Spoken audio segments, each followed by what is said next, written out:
అందరికీ నమస్తే అండి. Welcome to Lalitha's world. మనము ప్రతిరోజు ఉదయం నిద్ర లేచినప్పటి నుండి రాత్రి పడుకునే వరకు ఎన్నో పనులు చేస్తూ ఉంటాము. మరి మనం చేసే ప్రతి పనికి ముందు ఈ శ్లోకాలు చదువుకుంటే కనుక ఈ శ్లోకాలు మనల్ని రక్షక కవచంలా కాపాడుతూ ఉంటాయి. మనం ఉదయం కళ్ళు తెరవగానే లేచింది మొదలు ఈ చేతులతో ఎన్నో పనులు చేస్తూ ఉంటాము. అందుకనే కళ్ళు తెరవగానే చేతులను చూస్తూ చెప్పాల్సిన శ్లోకము: కరాగ్రే వసతే లక్ష్మి, కరమధ్యే సరస్వతి, కరమూలే స్థితా గౌరీ, ప్రభాతే కరదర్శనం. మనం మంచం మీద నుండి లేస్తూ కాళ్ళను భూమి మీద పెడుతుంటాము. ఈ భూమిని కాళ్ళతో తొక్కుతాము, ఉమ్ముతాము, ఇంకా ఎన్నో పనులు చేస్తుంటాము.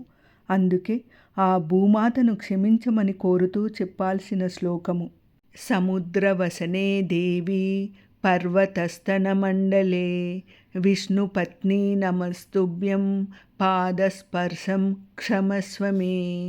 లేవగానే కాలకృత్యాలు ముగించుకొని స్నానం చేస్తూ చెప్పాల్సిన శ్లోకము: గంగే చ యమునే చైవ గోదావరి సరస్వతి, నర్మదా సింధు కావేరి జలేస్మిన్ సన్నిధిం కురు.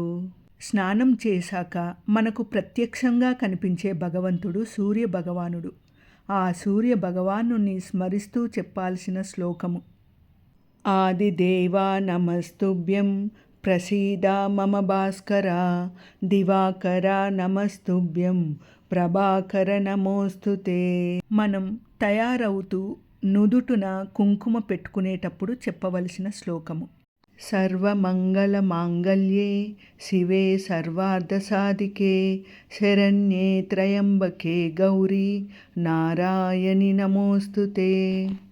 పూజ గదిలో దీపాలను వెలిగిస్తూ చెప్పవలసిన శ్లోకం: శుభం కురుత్వం కళ్యాణం, ఆరోగ్యం ధన సంపద, శత్రుబుద్ధి వినాశాయ, దీపో జ్యోతి నమోస్తుతే, దీపో జ్యోతి నమోస్తుతే, దీపో జ్యోతి పరబ్రహ్మ, దీపో జ్యోతి జనార్దన, దీపో హరతు మే పాపం, సంధ్యాదీప నమోస్తుతే.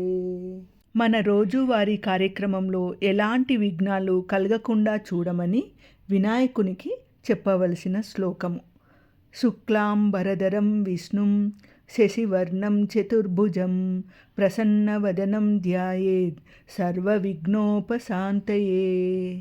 తినే ముందు అంటే నేను తినే ఆహారము నాకు మంచి విధంగా ఉపయోగపడాలి అని కోరుకుంటూ ఈ శ్లోకం చెప్పుకోవాలి. అహం వైశ్వానరో భూత్వా ప్రాణీనాం దేహమాశ్రితః, ప్రాణాపాన సమాయుక్తః, పచామ్యన్నం చతుర్విధం. అన్నపూర్ణే సదాపూర్ణే శంకర ప్రాణవల్లభే, జ్ఞానవైరాగ్య సిద్ధ్యర్థం భిక్షాం దేహి చ పార్వతీ. ఇక విద్యార్థులు అయితే మంచి చదువును ప్రసాదించమని గురువులకు గురువు అయిన దక్షిణామూర్తి శ్లోకం కానీ, లేదా హయగ్రీవ శ్లోకం కానీ, లేదా సరస్వతీదేవి శ్లోకాన్ని కానీ చదువుకోవాలి. ముందుగా దక్షిణామూర్తి శ్లోకము: ఓం గురవే సర్వలోకానాం, భిషజే భవరోగిణాం, నిధయే సర్వవిద్యానాం, దక్షిణామూర్తయే నమః.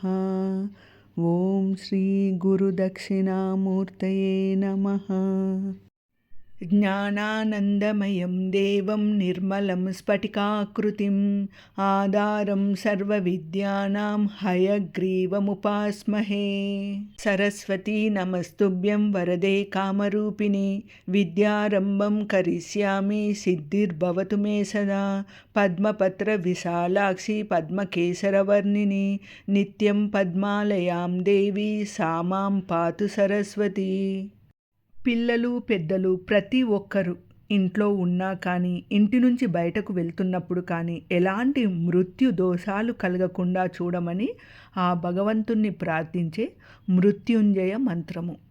ఓం త్రయంబకం యజామహే సుగంధిం పుష్టివర్ధనం ఊర్వారుకమివ బంధనాత్ మృత్యోర్ముక్షీయమామృతాత్. ఉదయం నుంచి రాత్రి పడుకునేలోపు తెలిసి కానీ తెలియక కానీ మనము ఎన్నో తప్పులు చేసి ఉంటాము. ఆ తప్పులను క్షమించమని కోరుతూ అపరాధ క్షమాపణ స్తోత్రం చెప్పుకోవాలి. అపరాధ సహస్రాణి క్రియంతే అహర్నిశం మయా దాసోయమితి మాం మత్వా క్షమస్వ పరమేశ్వర. ఇక రాత్రి మనం పడుకునే ముందు ఎలాంటి పీడకలలు రాకుండా మంచి నిద్ర పట్టాలని కోరుతూ చెప్పుకోవలసిన శ్లోకము. రామస్కందం హనుమంతం వైనతేయం వృకోదరం శయనేయా స్మరేన్నిత్యం దుస్వప్నస్తస్య నశ్యతి. మరి ప్రతిరోజు మనము ఈ శ్లోకాలను స్మరిస్తూ మన పిల్లలకు ఈ శ్లోకాలను నేర్పిస్తూ మన సనాతన ధర్మమైన హిందూ ధర్మాన్ని కాపాడుకుందాము. నా యొక్క ఉచ్చారణలో ఏమైనా తప్పులు ఉంటే క్షమించగలరు. మరొక్క మంచి వీడియోతో మీ ముందుంటాను. అందాక సెలవా మరి. ధన్యవాదములు.